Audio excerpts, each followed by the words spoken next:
Care has the power to bring kindness where it's needed. It brings out the best in every one of us. It doesn't just see people. It takes time to understand them. It puts the needs of others ahead of its own. And when you start with care, you end up with a very different kind of bank. Truist. Truist Bank, member FDIC. Become a volunteer at New Leaf Community Garden in downtown Noonan. Located at 32 Southbide Avenue, our purpose is to educate, feed, and nourish the people of Noonan through a sustainable community garden. We always welcome extra hands in the garden and can accommodate volunteer group projects. We also have raised beds available for lease for beginner and experienced gardeners. Join us on most Saturdays between 10 a.m. and 12 p.m. at 32 Southbide Avenue. Or visit our New Leaf Community Garden Facebook page to learn more. Hi, it's Ariel from the Sustainable Brown Girl Radio Show. My absolute favorite place to shop in downtown Noonan is Greenhouse Mercantile on East Washington Street. This aesthetically pleasing lifestyle store features a collection of goods from local artists, Black-owned businesses, and fair trade products. The owner, Kenya, also offers services to curate your wardrobe and make your home a sanctuary with interior design. Next time you're in downtown Noonan, be sure to stop by Greenhouse Mercantile. Open Wednesday through Saturday until 4 p.m. Become a volunteer at New Leaf Community Garden in downtown Noonan. Located at 32 Southbide Avenue, our purpose is to educate, feed, and nourish the people of Noonan through a sustainable community garden. We also have raised beds available for lease for beginner and experienced gardeners. Join us on most Saturdays between 10 a.m. and 12 p.m. at 32 Southbide Avenue. Or visit our New Leaf Community Garden Facebook page to learn more. You've been around long enough to know good stuff when you hear it. That's why you're here now. Classic Hits, WQEE 99.1 FM, The Key. Welcome to Connecting Hearts. Connecting hearts of women to resources, information, and to one another. Presented by Creative Heart Studios, 18 Perry Street and Noonan. Now here's your host, Margie Conway.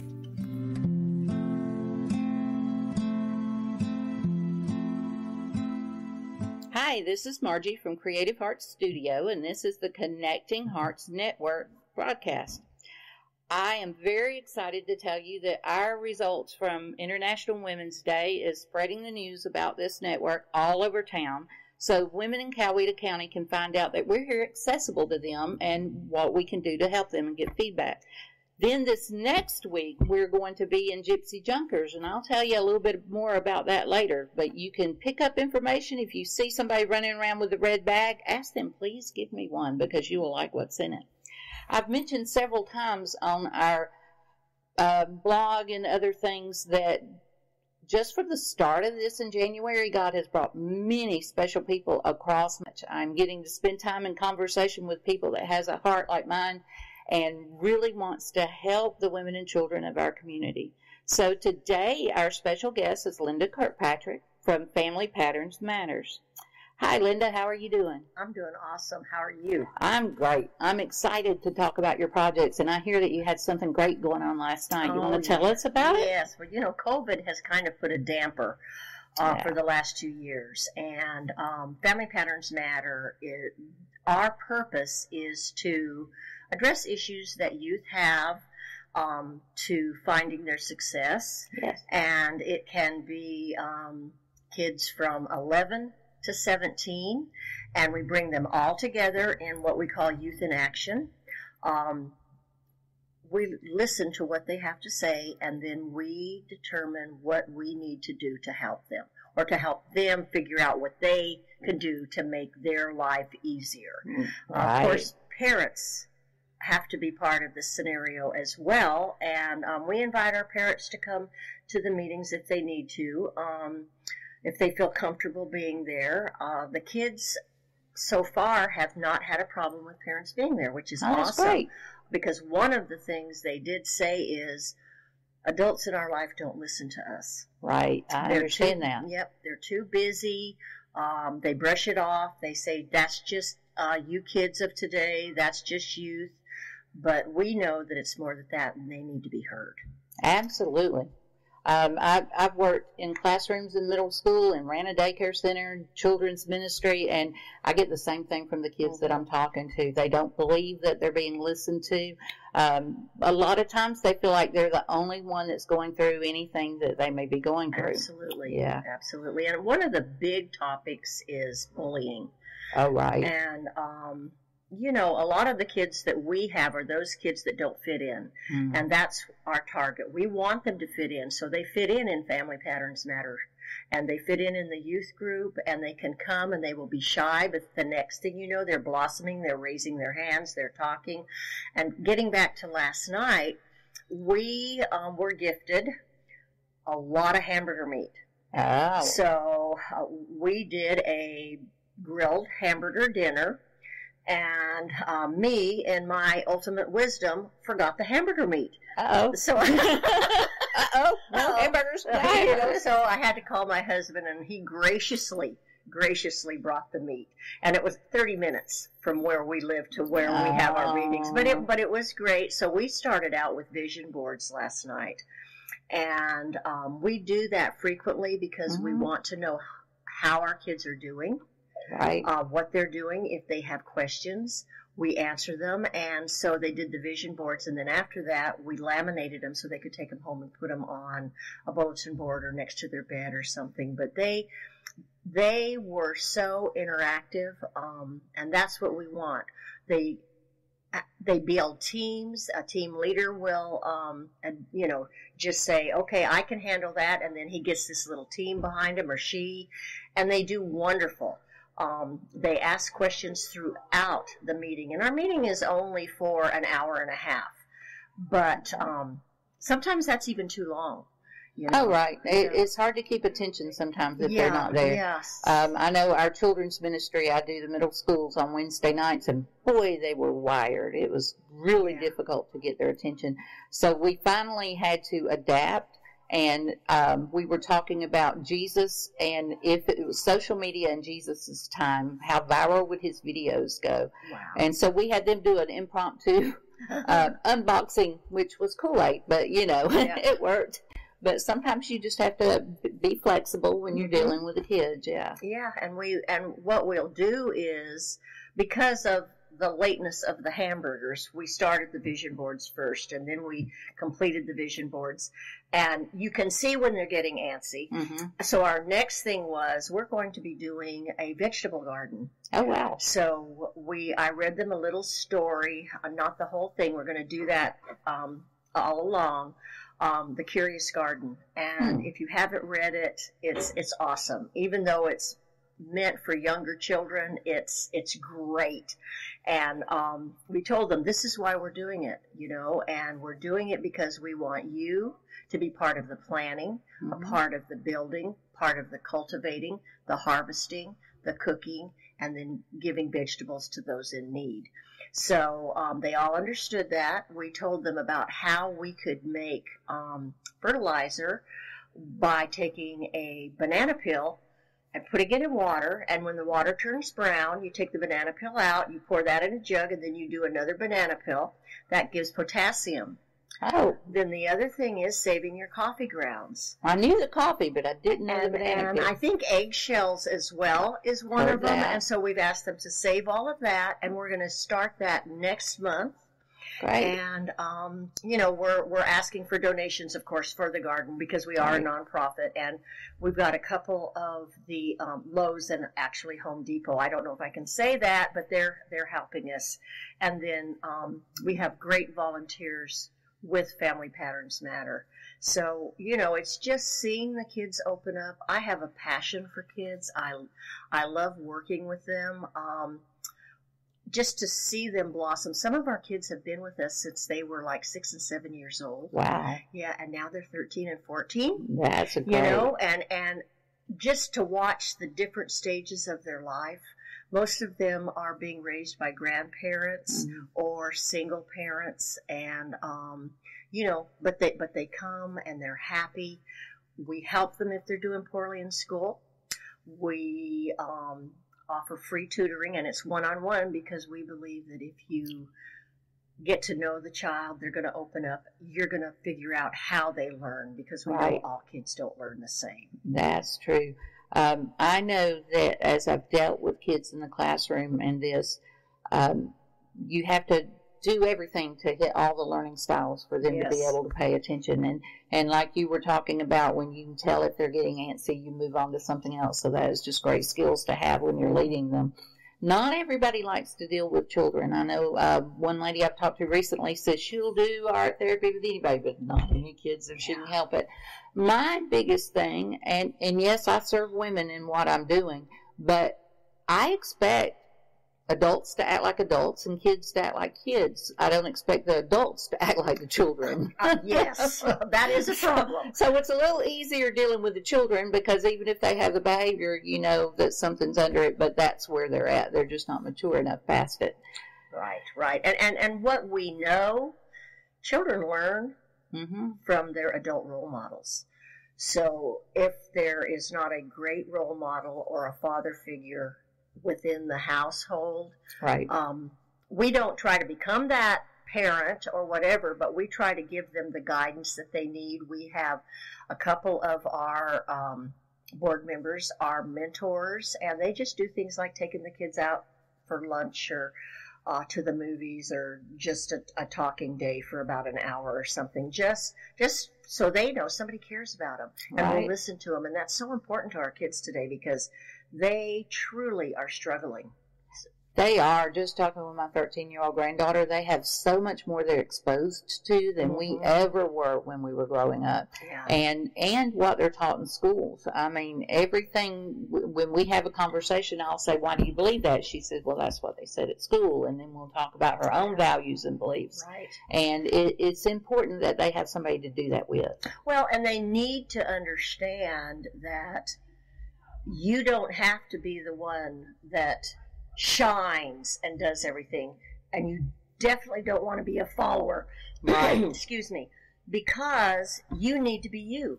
Right. And everybody is unique, and nobody should be able to take that uniqueness away from them. And if they learn that early, they will grow up to be a contributing person to our community and to our world. And that's what we want them to know. And we also want them to know, what is it you want to be? Part of our program is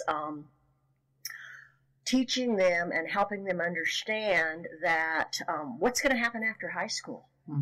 You know, what are you going to do? Are you going to graduate high school? And if you're not doing well, what can we do to help?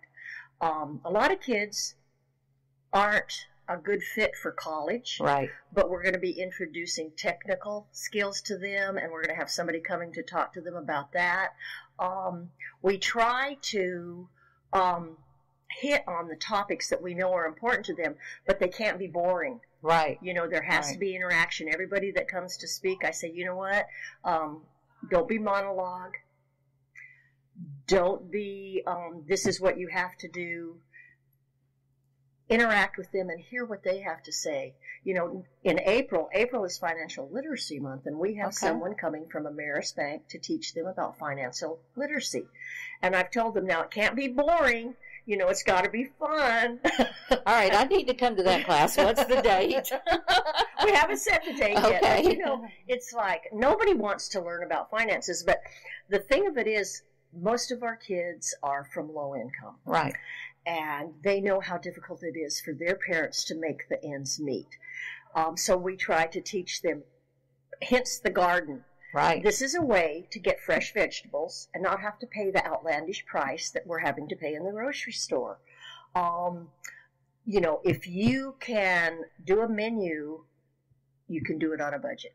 And we also teach them that food stamps are nothing to be ashamed about, because food stamps are for the working poor. That's true. And we are going to give you ways to fill in those dry spells, because a lot of people say, you know, at the end of the month, you know, what do I do? So, and, you know, growing up, we didn't, if there was too many money struggles in my grandmother's house, I wasn't made aware of that. Yeah. But there were other struggles in our house, and where you talk about having somewhere to go and someone to live with them, my sanctuary was school. They put me in a Christian school so that I would have a good educational background, but it also gave me a good foundation in Christ that carried me through. And but then I know when we left my grandmother and Mom and I went out on our own, then there was, some struggle with finances. And so I do remember that. But the two influences that I had at that time is there was a local church down the street that had a youth program. So I got involved with that youth program, which took the place of my school. And then there was a mentorship program that popped up one summer from Mercer University. And you had to reach certain guidelines to get in there. And I wasn't big on telling anybody, hey, my dad's in prison and here's this and here's that. But I ended up in this program, and at 15 and 16, they were teaching us how to do audio and video recording and programming. And I have never even thought about it until just recently, but I ended up doing the video and audio at the church for ages, and now we're doing this. So you never know what they're getting now that they will carry long term. Well, and that's the importance of what Youth in Action does. Yeah. And so it is kind of like with my own children now, we did struggle. It was really a struggle to keep the bills paid and everything. So they understood that you have to watch what you're doing. I don't think we ever planted a garden because I tend to kill plants, and that wouldn't be very healthy education. But it's, they learned how to manage money. So then when they got older, they knew, you don't have to run out and get everything. But the funny story about that is when my grandmother sold her house, she gave each of my kids $100 to buy what they wanted. My son asked for 25 more and went and bought the latest Nike Air pumps when they first came out.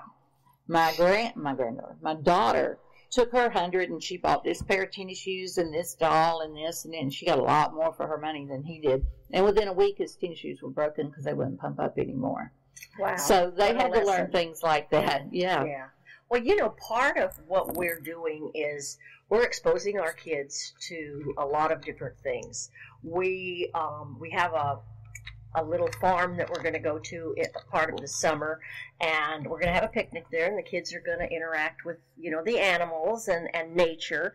And then we're going to do art by the pond. We have somebody that's offered that to us. And we're actually taking the kids to a thrift store, and they're going to get to pick out an outfit. And then we're going to do a fashion show. Oh, that'll be great. And they need to understand, you know what? It's okay to buy your clothes here because they're nice clothes. A lot of them are name brand, and people aren't going to know unless you tell them. I love to go thrift store shopping. Well, I do too. I do too. I just like to go and look and see because you never know what you're going to find. But, our kids, they have to be exposed to a lot of different things because a lot of them, and like you mentioned, a lot of them have families that are dysfunctional, maybe in prison, maybe not working, maybe have some kind of addiction. They may have had to move from place to place to place. Right. They don't understand. They don't have that support network. And if they do have a family that's providing, everything they need, that family person that is their role model may be so tired when they come home from work and then cleaning house and all of that. They don't have time to listen to them. And so that's why we also talk with the parents and say, it is, even if it's 5 minutes, listen to them for 5 minutes because they will cherish that time. Kiss them goodnight when they go to bed. Yes. Say a prayer with them. I'll tell you, God is good. God has guided me every step of my life. And now that I'm 73 and I'm doing this, I know this is what He had planned for me. And, I'm a little different than other nonprofits. I don't like to have a lot of the overhead. Right. So, I went on a hunt for a free space. That's good. Yes, and we were gifted a fellowship hall, and they have renovated the fellowship hall, and the kids walked in yesterday, it was the first time in about a month they had a meeting, and they said, "Oh my goodness, wow!" And you know what? It just makes life different. You know, it does. And then we took them outside to look for where we're going to plant the garden, and then we told them how to, do the things that I said earlier about the fertilizer, and then we told them, we want you to let us know one plant that you want to plant in the garden, and then you're going to be responsible for that plant. And so we're excited. We're excited about what we're doing. We have new people come and want to be part of it, which is so important. We're small, but what we do is incredible. Oh, it is. It's very important. And I didn't share my story with a lot of people early on. And when I moved down here to Noonan, nobody knew me or knew anything. And when I started in that middle school ministry, at first, all the kids, they were upper middle class, and it was there. And then some came in that were having some family difficulties and things. So one day I told them about my dad. Yeah. Not details, because they definitely didn't need that. But I told them, here's what I grew up with: a dad who had alcohol, drug addictions, and was in and out of prison. And I had a mom who had some mental health conditions. And so it was rough, being a kid. Yeah. And one of them just stopped and was like, "You grew up in that?" And I'm like, "Absolutely, I did. Let me tell you how I made it out." Yeah. And it took a while to make it out, because I didn't have something like this, at that point to lead through. So I think it is so important to pour into our kids, especially the ones that are a little bit at risk and need a little bit more attention.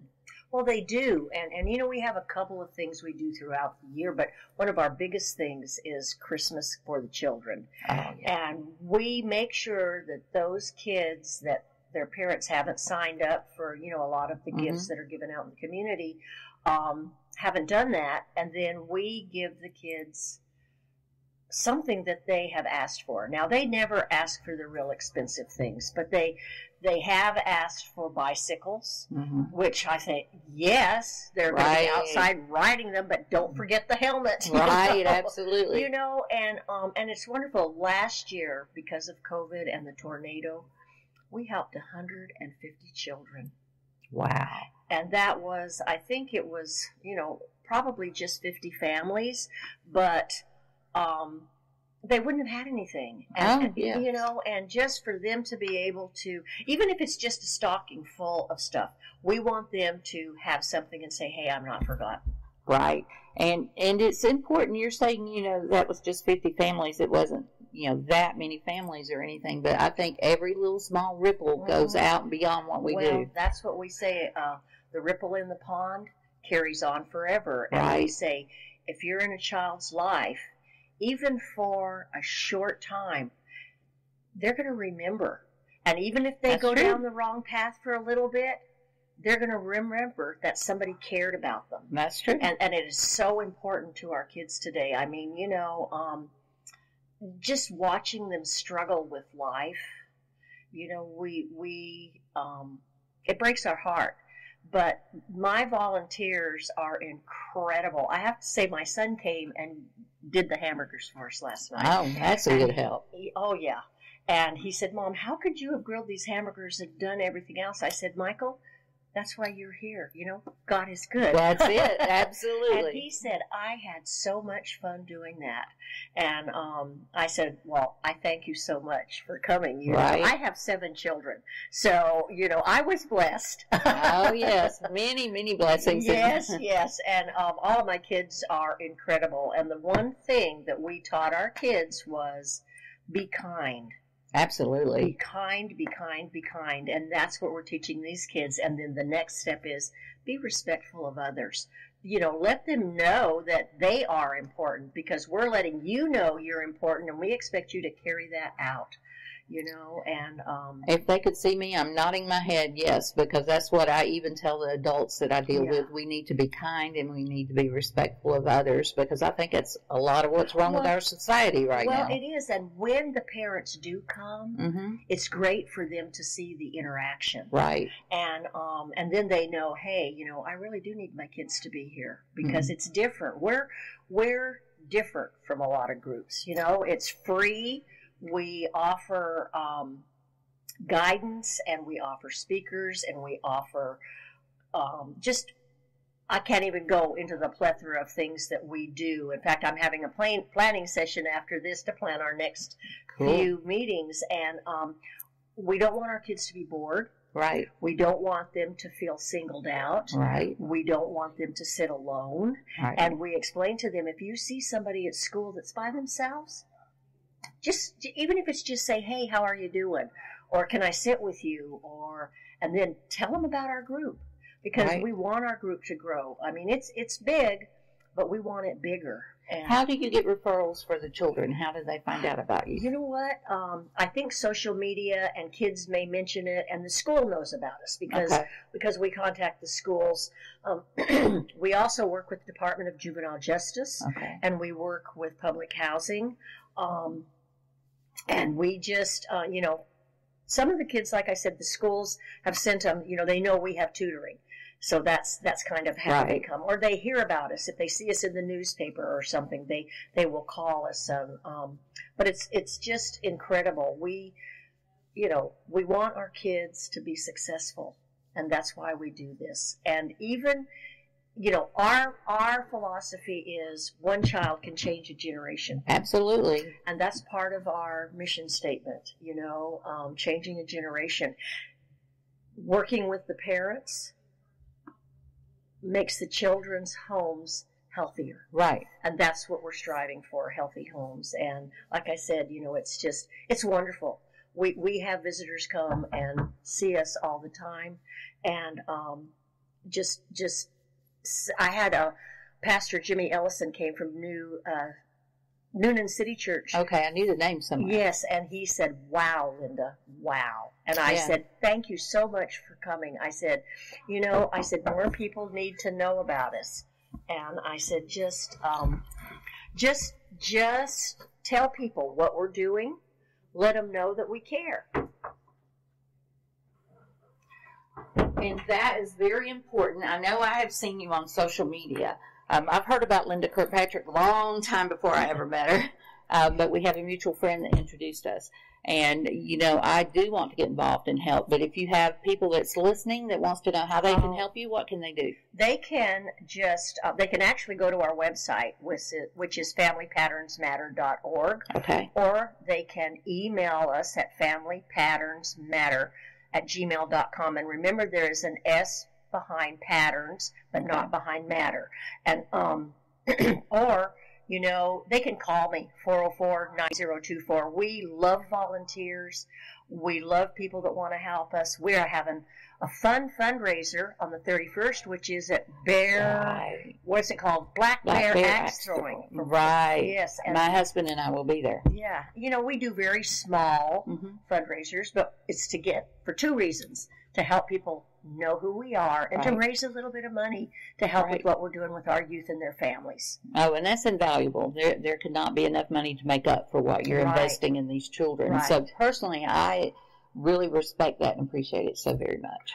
Thank you. Thank you so much. We have a few more minutes, so if there is a message that you would like to send out to families, the mothers and the dads that might be listening, what would that be?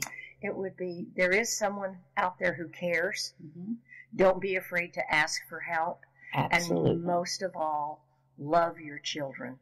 Right. And listen to them. Listen to them. Let them know. I mean, if you just get on eye level, just sit with them. Even if it's a few minutes, it makes a world of difference to the children. Yes. Right. I appreciate you coming today and spending time with me. Thank you so much for asking me. Well, we're going to be doing all kinds of stuff around Noonan coming up. We have our bags going out at Gypsy Junkers. Linda has been passing them out all over town.